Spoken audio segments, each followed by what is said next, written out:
Caiu, estou começando novamente aqui.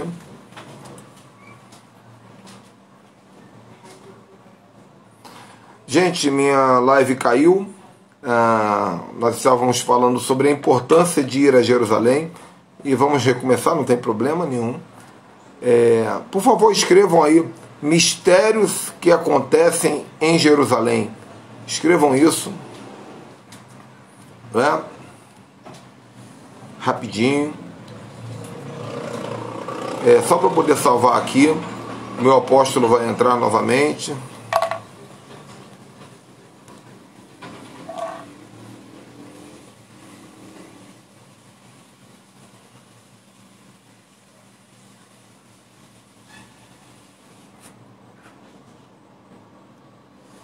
Obrigado, gente. Agora só estou esperando o apóstolo Osmarino voltar. Voltou aqui.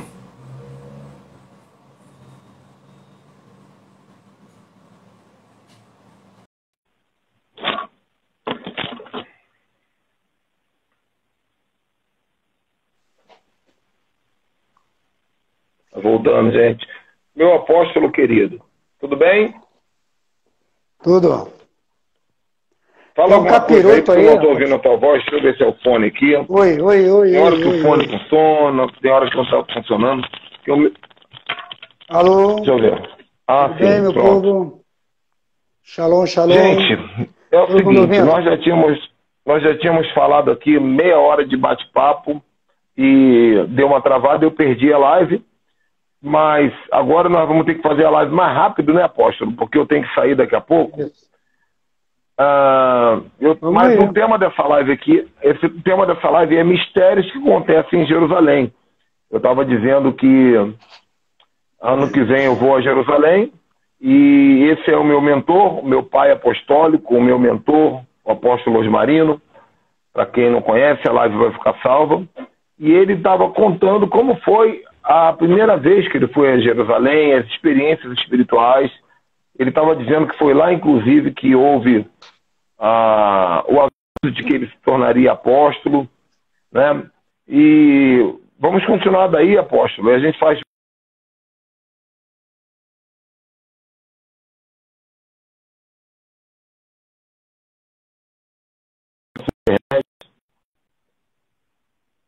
Travou de novo aqui.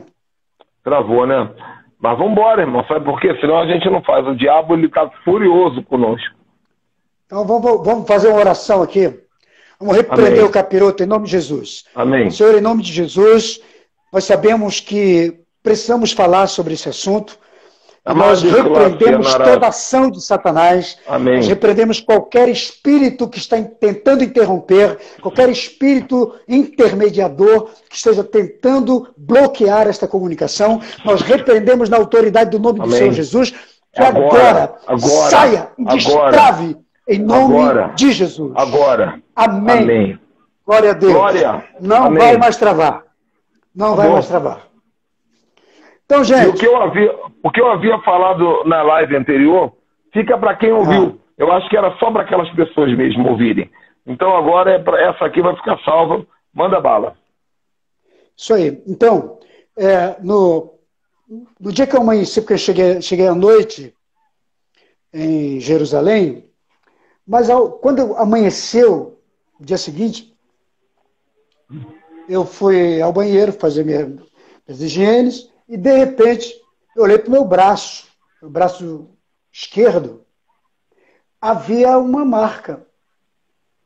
Ela estava em relevo, era uma marca meio que transparente, mas era a marca de uma pata de leão que havia aqui no meu braço, como se fosse algo tatuado, mas não era tinta, era uma coisa... Quando você passa um líquido, por exemplo, pegar o suco do limão e você passa na tua pele, depois que seca, fica aquela mancha.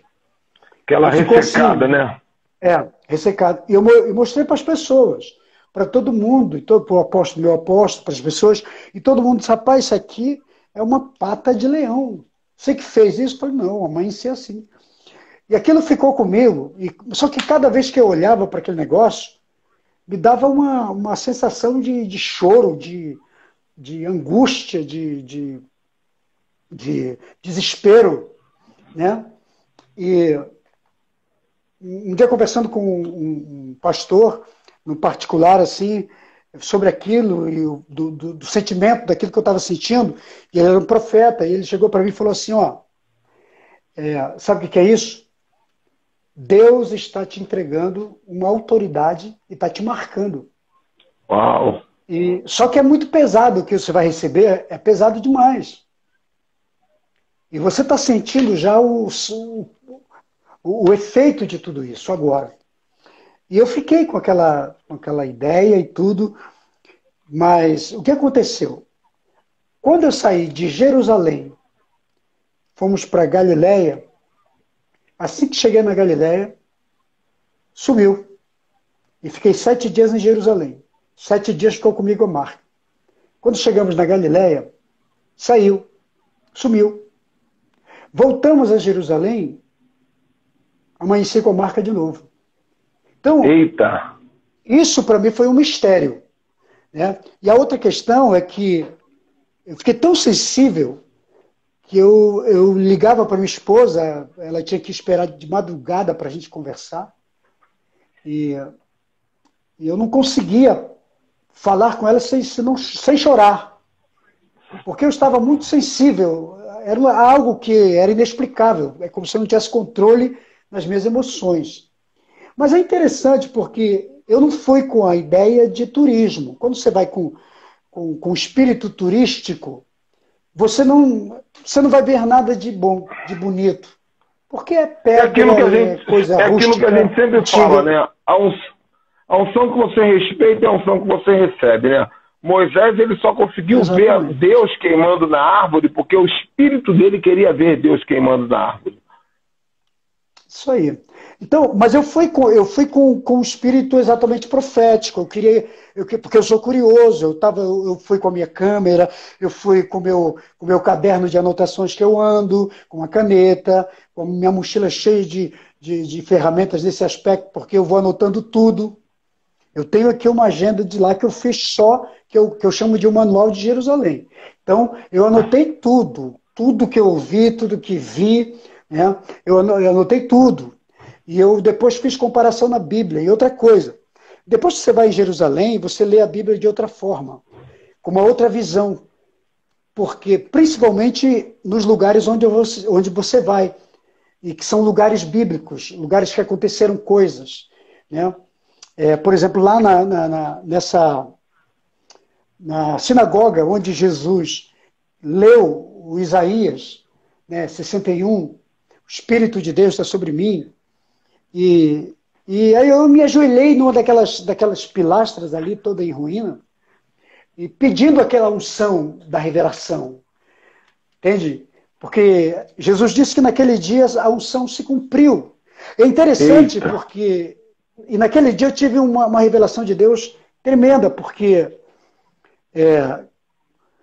todos os sábados, durante séculos, os rabinos e o próprio Jesus lia Isaías, porque não havia Novo Testamento. Eles liam a Torá, liam o Antigo Testamento, liam os profetas, principalmente os profetas messiânicos.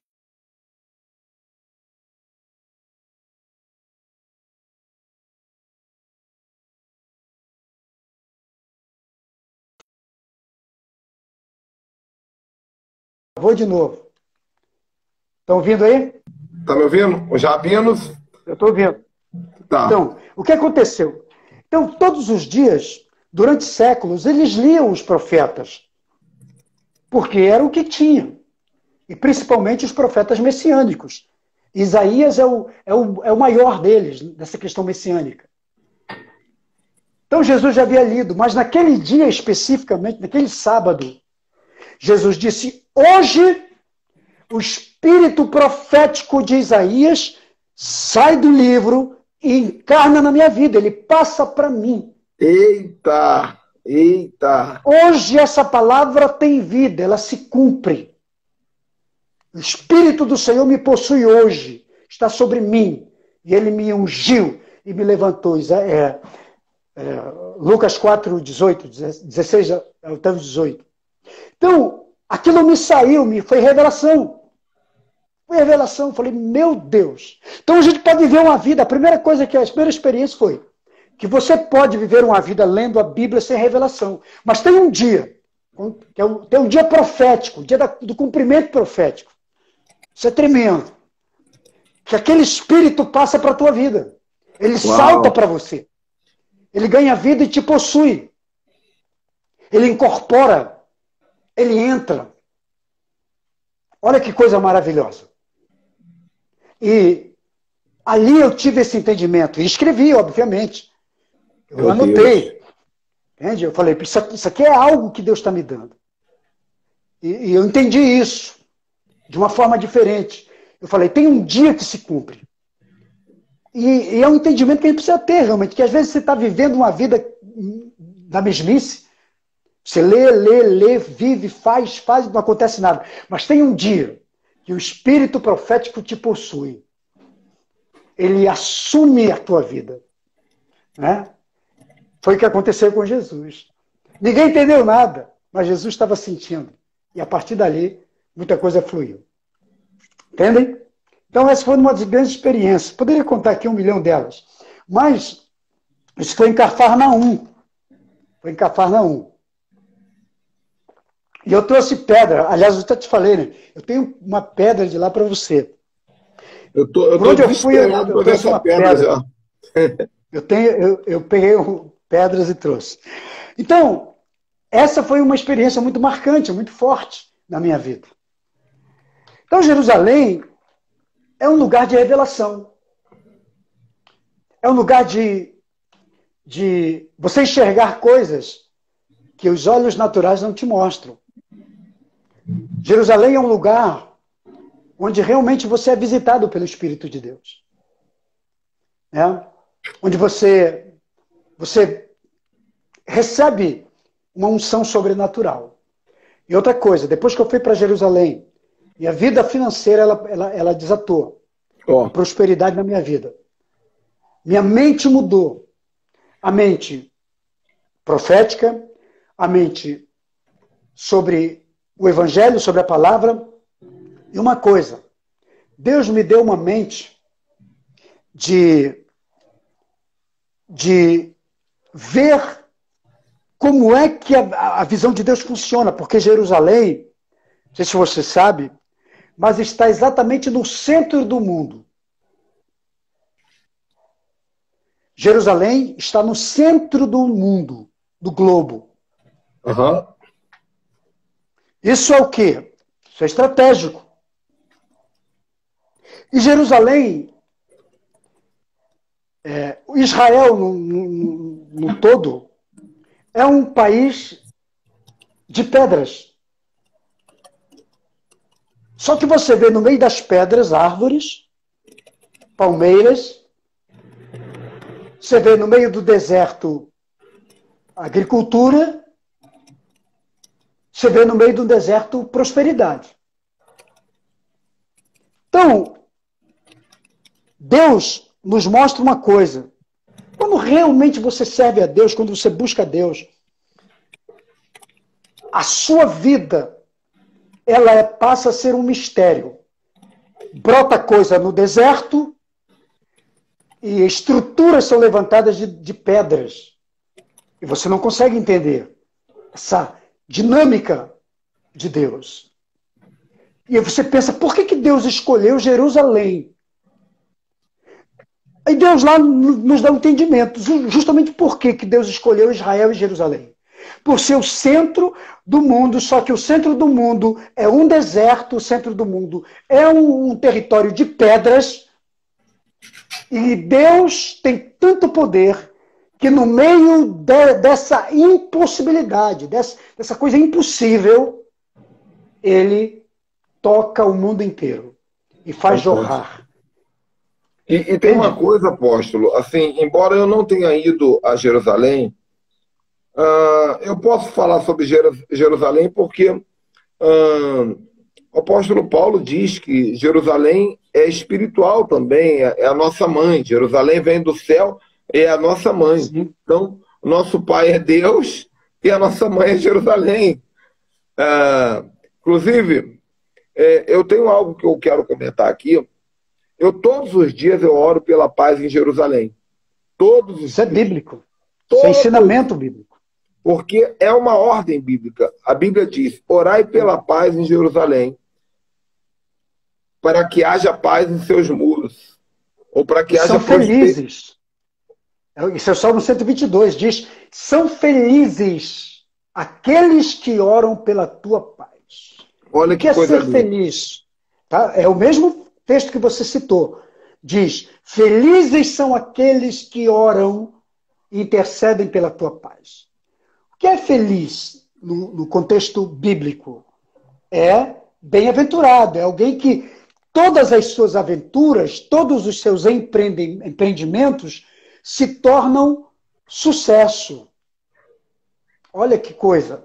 Quando você deseja e olha por Jerusalém, a bênção vem para você. Mas sabe onde que está esse segredo? Esse código aí? Na bênção de Abraão. Deus falou: abençoarei os que te abençoarem. É verdade. Mas amaldiçoarei os que te amaldiçoarem. Mas sabe, apóstolo, uma coisa que eu estou olhando, estou falando contigo aqui, aí eu estou olhando para baixo um pouquinho aqui, que me parece que talvez o Sérgio Lopes também entre aqui. E se ele entrar, eu vou dar uns 10 minutinhos para ele falar também que ele tem experiências fortes em Jerusalém, mas eu não sei se ele vai, ele disse que vai ver se tenta entrar aqui. Mas o que acontece? Eu tenho uma visão toda vez que eu oro por Jerusalém. Eu não sei se você assistiu, apóstolo Osmarino, aquele filme Guerra Mundial Z com o Brad Pitt. Assisti. Eu gosto muito de filme de zumbi, porque tem uma metáfora que eu não dá tempo de eu explicar aqui agora qual é a metáfora dos filmes de zumbi, mas eu gosto muito, então assisto todos. E esse filme, Guerra Mundial Z, acontece que os zumbis eles vão tomando a Terra em altíssima velocidade. Eles correm muito, eles são muito acelerados. E o Brad Pitt ele faz parte da equipe que procura pela cura. A cura zumbi. Inclusive o filme 2 vai sair agora, ano que vem. E aí, eles descobrem que tem um cientista que tem o código da cura. E adivinha onde é que está esse cientista? Em Jerusalém. Aí eles vão de helicóptero para Jerusalém. O que me chama a atenção, apóstolo, depois assiste esse filme de novo, caso não lembre da cena, porque é extraordinário. Eles estão lá em Jerusalém e os zumbis não entram. Por que os zumbis não entram em Jerusalém? Por causa dos muros altos e dos portões fechados.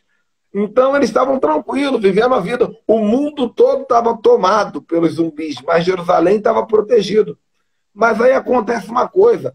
Alguém pega o microfone e começa a cantar louvores hebraicos e falar palavras hebraicas, e alguém começa a bater tambores e cantar, e isso endemonia os zumbis. Os zumbis já estavam endemoniados, endemonia. Ficar mais ainda. Sabe o que acontece? Os zumbis ficam tão furiosos que eles vão subindo um em cima do outro, igual formiga. Assim, e eles fazem uma muralha gigante e caem, se jogam por cima do muro de Jerusalém, começam a cair dentro de Jerusalém. Aí já era, né? Mordeu um, mordeu dois, mordeu três, assolaram a cidade. Foi terrível. Só que aí, toda vez que eu lembro disso, eu vejo os zumbis pulando o muro. E aí eu oro pela paz em Jerusalém e eu falo, Senhor, que sejam prósperos, porque a impressão que dá é que aquela visão do filme é profética, que existe uma multidão de demônios desesperada e furiosa com o louvor e com a adoração que foi gerada na raiz de Jessé, sabe? Então eu não consigo orar por Jerusalém e pelos muros sem ver essa cena na minha mente. Tem os mistérios de Jerusalém. Eu tenho até uma coleção aqui de vídeo chamada Os Mistérios de Jerusalém. Eu comprei há muitos anos atrás, antes mesmo de ir a Jerusalém.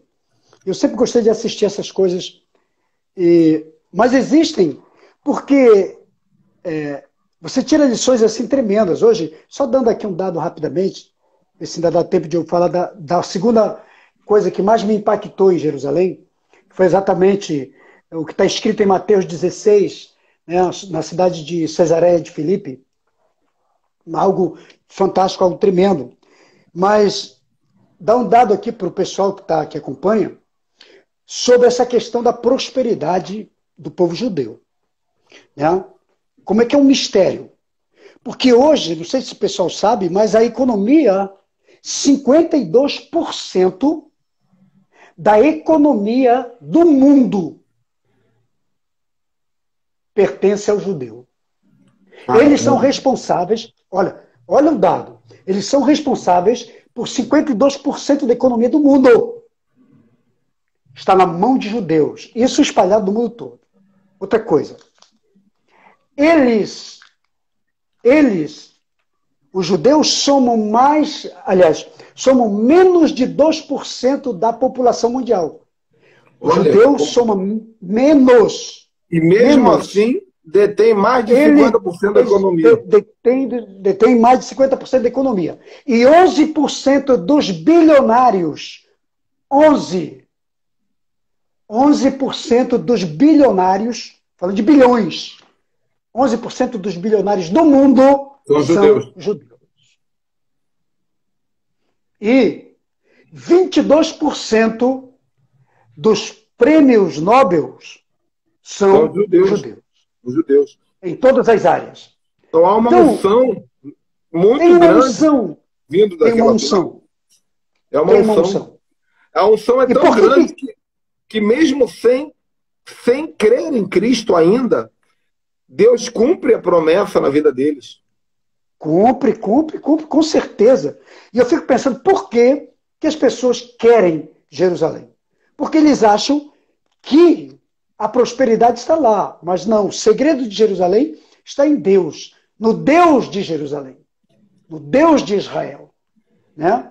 É claro que os segredos desse Deus está em praticar os princípios desse Deus. Sabe que isso é fantástico, é tremendo. Sabe o que você me lembrou? Quando Satanás diz assim, eu subirei ao alto monte e serei semelhante ao Altíssimo. Satanás pensava que o segredo era sentar no monte. Satanás falava, quando eu sentar naquele lugar, eu vou receber o poder do Altíssimo. Ele estava enganado. O poder não estava no monte, estava no próprio Altíssimo. O povo quer roubar Jerusalém porque não entende que o poder é que o Eterno, ele ungiu aquele lugar. É o Eterno.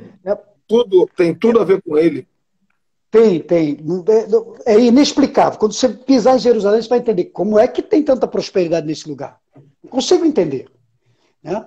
No meio de um deserto de pedras. Mas aí é que está o segredo. Né?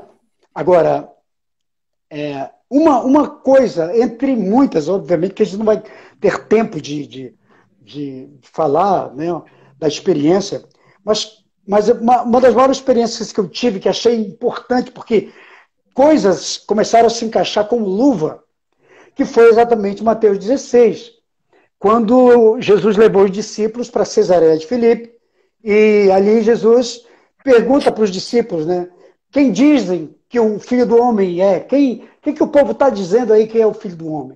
Né? Aí uns dizem que tu és João Batista, outros dizem que tu és Zacarias, enfim, Elias. E Jesus pergunta, o que vocês dizem? Aí Pedro levanta e diz, tu és o Cristo, o Filho do Deus vivo. Né? E tu és Pedro, e sobre esta pedra edificarei a minha igreja, e as portas do inferno não prevalecerão contra ela. Cesareia de Filipe é uma cidade, obviamente. Cesareia de Filipe foi reconstruída, na verdade, por Filipe, o irmão de Herodes Antipas. Então, Filipe Antipas reconstruiu a cidade de Cesareia. Cesareia ganhou o nome porque era uma homenagem a Tibério César. Então, ele colocou ali como homenagem. Mas Cesareia de Filipe, olha o que acontece. Por que Jesus falou tudo isso? Cesareia de Filipe fica exatamente no início, na fonte principal de água do Jordão, que distribui toda a água para a Palestina. A água que vem de Israel, que tem na Palestina, ela vem de uma fonte só. Porque não existe água doce naquele lugar. Então essa água ela vem milagrosamente do Monte Hermon. Monte Hermon fica na região das colinas de Golã. Então, o Monte Hermon, que é um monte só de gelo, isso desde o início da história, o Monte Hermon existe. E é só gelo. Então, quando o sol bate no gelo, derrete e a água escorre pelas montanhas do Monte Hermon. Lembra do Salmo 33, 133? O orvalho do Monte Hermon é justamente a água que desce do gelo que derrete e ele vem em cachoeira e há uma nascente, ele cai tudo ali exatamente na cidade de Filipe, de Cesareia de Filipe. E dali ele é distribuído em canais para o Jordão, para o Mar da Galileia e para toda a região da Judéia. Mas o que aconteceu? A cidade de Filipe, antes Cesareia de Filipe, era chamada de Panéias. O nome da cidade era Panéias. Então Filipe, depois que toma a região, só que a cidade foi destruída. E então ele reconstrói. Sendo que na cidade de Filipe, nessa região da fonte das águas, onde distribui água para todo lugar, havia os altares do deus Pan. O deus Pan. Então, havia ali um templo do deus Pan. Olha os mistérios. O deus Pan é um deus, é uma divindade que você pode tudo. Então, o culto a Pan valia orgias, sacrifícios de pessoas, de gente, de seres humanos, de animais. Então, os altares de Pan eram 12. Estão lá ainda, tem a região. Só que esses altares eram feitos sobre as correntes de água distribuída para a região de Jerusalém, de todo Israel. E quando sacrificavam ao deus Pan, a carne e o sangue era derramado naquelas fontes de água e o sangue era distribuído e todas as pessoas daquela região, de alguma forma, recebiam indiretamente ou participavam daquele pacto. Porque eles bebiam daquela água, faziam comida daquela água, tomavam banho daquela água, que vinha já contaminada pelo sacrifício de Pan. E os altares de Pan, eles são feitos na rocha.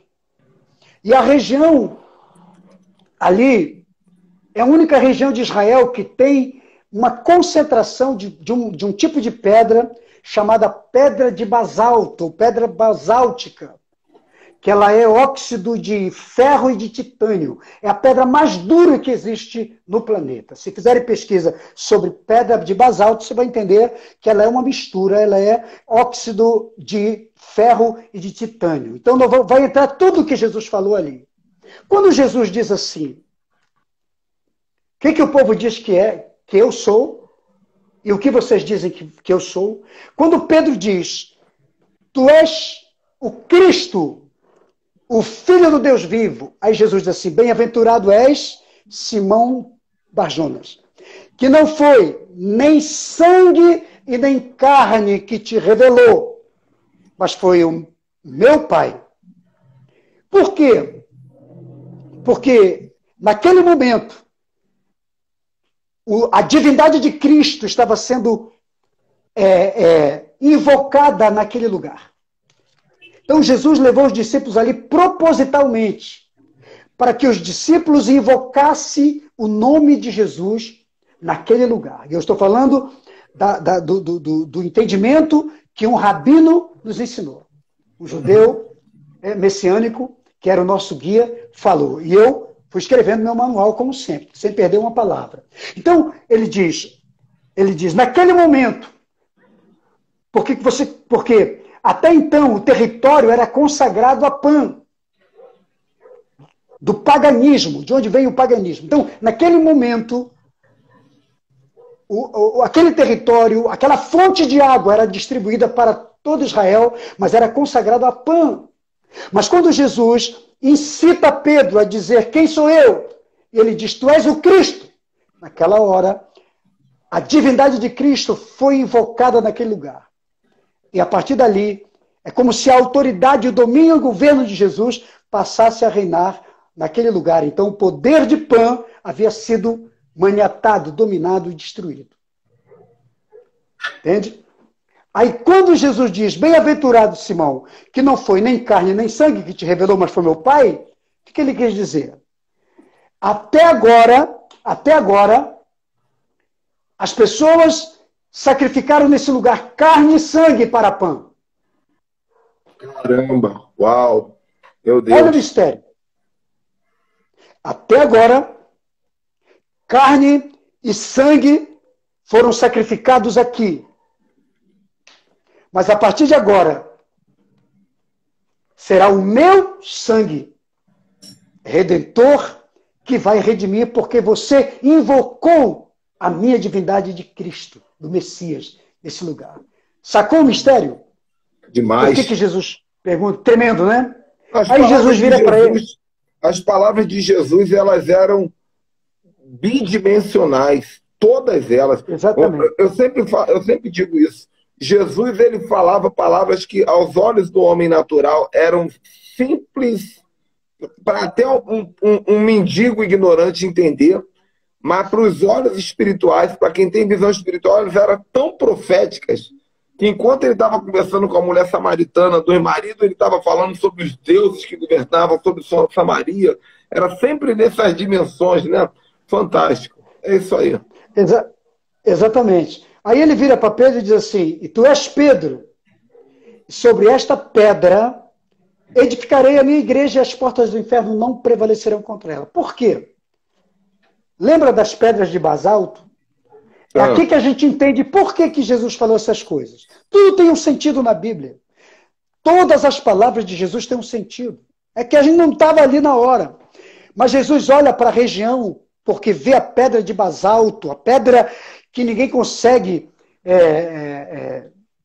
talhar, porque, como falei, Israel é um deserto de pedra. Para onde você vai tem pedra. Só que aquela pedra branca, aquela pedra que todo pedreiro, todo talhador consegue quebrar e talhar. Só que a pedra de basalto não. Pelo fato dela ser uma mistura de ferro e de titânio, ela se torna quase que impossível de alguém destruir ou de dar uma forma a ela. Então Jesus olha para aquela região, que é uma região concentrada de pedras de basalto, inclusive os altares de Pan estavam consagrados em cima de rochas de basalto. Jesus disse, tu és Pedro, sobre esta pedra eu vou edificar minha igreja. Pois eu vou provar, porque Pan, propositalmente, eu vou ficar numa estrutura que é intransponível, é indestrutível. Vou ficar aqui, e daqui é o reino. Jesus disse, pois eu vou edificar minha igreja, que vai destruir com essa estrutura aparentemente indestrutível. Mas vou ficar aqui, vou construir. Então Jesus usa a metáfora da pedra basáltica para dizer, está vendo essa pedra, Pedro? Está vendo como essa pedra é? Para qualquer construtor, para qualquer judeu, sabe que essa pedra ela é difícil de ser talhada, trabalhada. Pois é, eu sou essa pedra. Uau. Eu estou aqui para substituir este altar. Eu estou aqui para substituir este templo. Só que esta pedra, ela é indestrutível. As portas do inferno não prevalecem. E fala para Pedro, porque foi em 3 aspectos. Foi nele como pedra, em Jesus como a pedra, mais forte do que a de basalto, e foi a Pedro, pelo fato do nome de Pedro ser pedra. Então, dizendo, olha, pois eu vou provar para o inferno que mesmo uma estrutura homem frágil, débil, capaz de ceder, capaz de se dobrar, capaz de qualquer coisa, mas eu vou construir uma estrutura espiritual em você que o inferno não conseguirá abalar.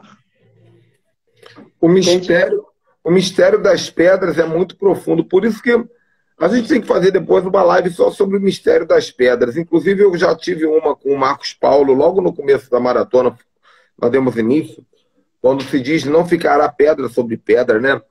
Mas Exatamente. quando você falou para mim que tem uma pedra de Jerusalém guardada aí para mim, eu fiquei até ansioso, porque esses dias eu estava estudando e a pedra, para nós que somos ocidentais, a pedra representa nada, representa lixo. A gente chuta a pedra, a gente profana a pedra, a gente chama de pedra de tropeço, né? Mas a pedra ela é um dos objetos mais sagrados de Israel. Por quê? Porque ela representa a longevidade. É por isso que quando morre, lá, o judeu ele tem um hábito, alguns ainda mais ortodoxos, têm o hábito de, sobre o sepulcro ou sobre o lugar onde o corpo foi enterrado, eles colocam pedras. E aquilo são homenagens, como se estivesse dizendo, você vai ter a eternidade, você agora é eterno. Marcos Paulo está dizendo, nós jogamos pedra nos outros, né? Então, e Jesus, ele é uma pedra, né? Porque, né, a estátua de Nabucodonosor, ela é tão gloriosa, né? Ela é de ouro, de prata, de bronze, de ferro, de barro. Mas tem sempre uma estrutura frágil. O diabo, ele é assim, né? E Jesus, a Bíblia diz que não apenas ele é a pedra. A visão da estátua de Daniel, ele vê uma pedra pequena, lançada sem mãos. Então Jesus, ele é a pedrinha que foi lá e paf, derrubou todos os governos, né? E outra coisa, Jesus, ele era pedreiro, né? Porque, gente, para com esse negócio aí. No original, não tem marceneiro, carpinteiro, não. No original, a palavra usada tectônio ou tecton significa fazedor de pedras, porque era um costume da região que Jesus morava, o povo mais pobre, o povo mais simples, passava o dia inteiro com a talhadeira, batendo com um martelo, para fazer tijolos, para que esses tijolos eles fossem usados pelos ricos nas construções dos seus palácios. Então, José ficava com Jesus e com os outros irmãos, e a turma toda ali, o dia inteiro ralando coco ali, dando martelada no dedo para fazer pedra, aí botava no barquinho, atravessava o lago, se eu não me engano, de Cafarnaum, para chegar do outro lado e encontrar o povo rico para vender as pedras. E aí isso também é profético, porque Jesus, ele fez de nós pedras vivas, para que através de nós a igreja fosse construída, porque a igreja nunca foi planejada para ser construída sobre tijolos. A Torre de Babel foi construída sobre tijolos. Você vê que o faraó, ele diz, aumenta a palha para que o povo, os escravos façam tijolos. Mas Jesus, ele nunca construiu com tijolos, ele constrói com pedras. Porque o que ele constrói dura para sempre e é sagrado. E somos nós. É o mistério da pedra. Um ganchozinho que eu quis deixar aqui, né? Mas é isso mesmo. Então, quando Jesus se refere a isso, nesse texto especificamente, exatamente sobre isso. Inclusive, uma coisa que eu não mencionei, mas aquele texto de João 7:38, quando Jesus, na festa dos tabernáculos, no último dia da festa, levanta as mãos e diz assim, quem tiver sede, venha a mim, beba, porque, como diz as Escrituras, do seu interior fluirão rios de águas vivas, é uma interligação com o texto que lemos sobre a fonte das águas, entendeu? Porque agora, a partir daquele dia, as águas estão purificadas. As águas são vivas. As águas não têm mais, da fonte de Israel, não tinha mais conceito de morto, de morte, de sacrifício a um Deus pagão, porque agora era um conceito de vida, né? De fonte viva, de fonte a jorrar para a libertação, para a cura, para a limpeza, não só física, mas espiritual também, de um povo. E outra coisa, O batismo foi no Jordão. O Jordão recebe água dessa fonte. Entendeu? Por que Jesus se batizou no Jordão? Por que João Batista batizava no Jordão? Porque era uma forma também de lavar do tempo passado, inclusive das influências de Pan, entendeu? E agora era uma forma também de consagrar e de purificar aquele rio, o Rio Jordão, né? Porque tudo na Bíblia tem um significado. As coisas estão muito interligadas. Às vezes a gente lê um negócio que, na verdade, é um complemento de outro.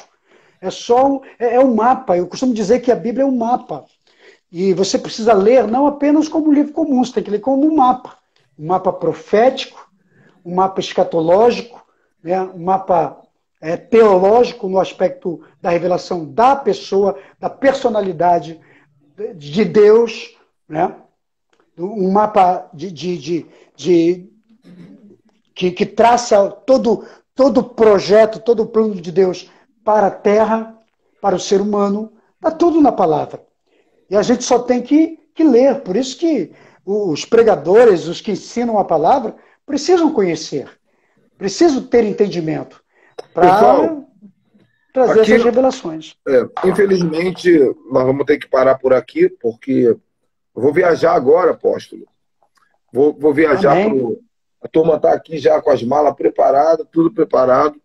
Eu vou viajar. Glória a Deus. Na verdade, eu vou me adiantar, né? Eu vou descer para o Rio agora e amanhã de manhã eu vou para o aeroporto bem cedinho para ir para Santa Catarina. Mas uma coisa que eu entendi aqui, e eu já sabia mais ou menos disso, mas é bom ouvir de alguém que vivenciou na prática isso. Uma coisa que eu entendi sobre Jerusalém, isso vale também para fazer em outros lugares, mas em Jerusalém isso é muito mais forte e amplificado. E foi exemplificado nos Atos de Jesus. Jesus ele trabalhava de 3 maneiras. Eu falei para vocês, Jesus falava uma palavra que ia para a dimensão do espírito e a dimensão do coração do homem. Isso é a primeira coisa. Então, quando Jesus falava assim, mulher, ainda não é chegada a minha hora, quando ele falou para Maria, mas ele também estava falando numa dimensão espiritual, contra um principado de Jezabel, de Lilith, etc. Então, primeira coisa, Jesus, lá em Jerusalém, em Israel, ele sabia que as palavras dele repercutiam tanto no natural quanto de um poder desbravador nos ares. E outra coisa, que é o principal, Jesus falava a palavra certa, que é essa palavra dupla, né? Essa palavra bilateral, mas ele, para falar essa palavra, ele precisava estar no lugar certo. Sim, com certeza. Ele não falava a palavra certa do lugar errado. E é aqui que a gente fecha, para fechar com chave de ouro. Jesus ele precisou atravessar Gadara, meu irmão. Enfrentar o espírito dos mares, o barco quase afundou, ele libertou o gadareno e porcos e não sei o quê, para poder falar uma determinada palavra em um determinado território. Jesus ele tinha que estar na cruz, para lá na cruz ele dizer uma determinada palavra. Eloi, Eloi, lama sabatani.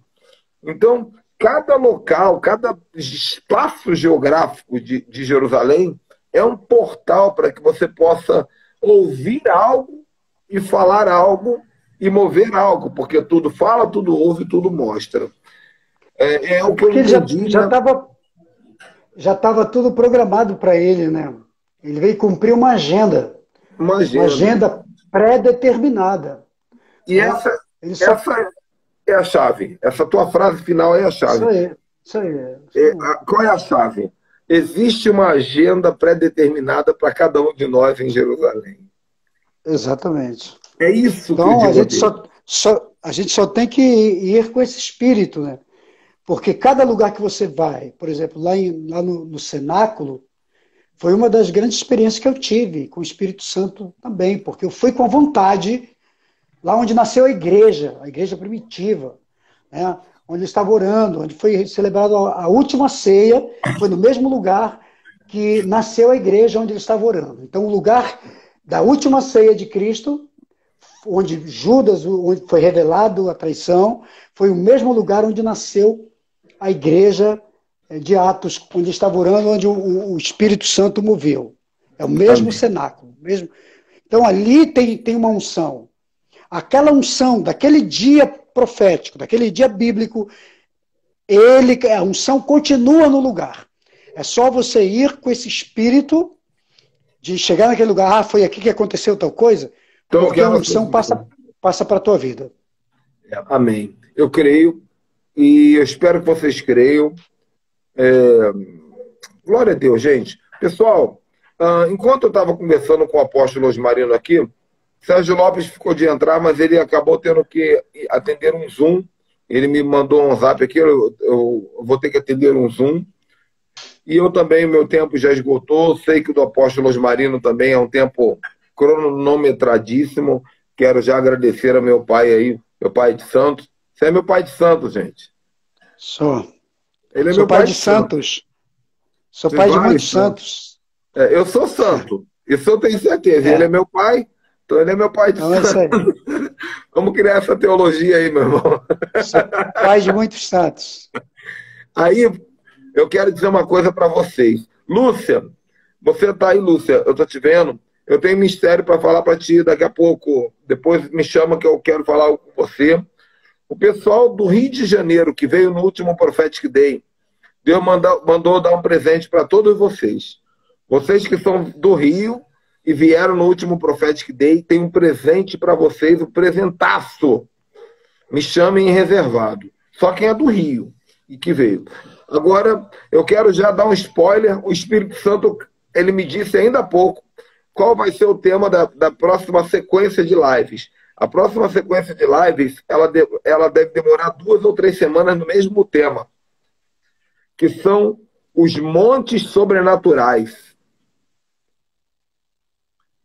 Deus me deu esse tema, apóstolo. Agora eu só preciso organizar para chamar as pessoas certas, porque nós vamos ter uma live só sobre o Monte Horebe, outra sobre o Monte Moriá, outra sobre o Monte Sinai. Olha quanto mistério vai vir aí, sobrenatural.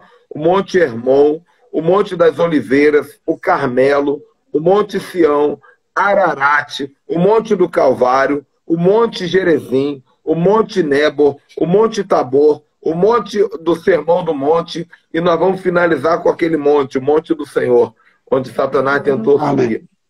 Então, vai ser muito ouro, meu irmão. Sabe por quê? Porque nós somos uma menorá.